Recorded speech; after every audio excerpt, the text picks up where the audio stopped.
Choose how to do that however you really like to. I mean, it's kind of cool to have the low end drop out and then maybe like the soprano and the tenor stay. But like I say, whatever you guys come up with is cool. Sure.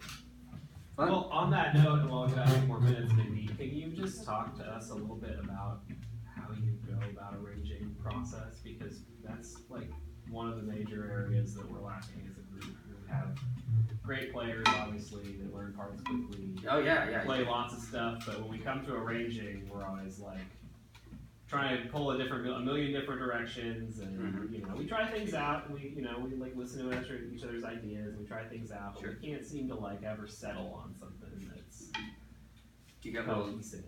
I mean, with this song, I mean, if you know how to play in Mbira, it makes a big difference. Yeah, it makes a big difference. And actually, if you don't, and this would be a really good song for people to learn. On Mbira, yeah. Yeah, I mean, you've got all these Mbiras over there, and it's not necessarily that difficult. You know, and then if you do that, you know, you'll see where this baritone line comes in, where that funky before the bass thing comes in, and there's like 3 different parts on it.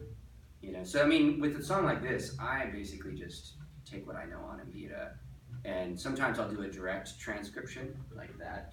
And you play that when you play a Mbira on this, you play that. That tenor line you're doing is something that I, you know, to me, kind of glues things together.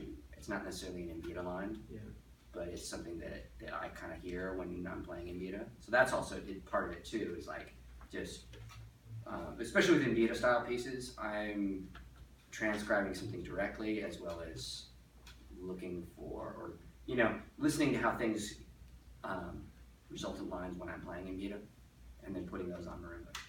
Yeah, so it's not always just a single line, it's a resulting line. It's resulting. This is like both right hands of.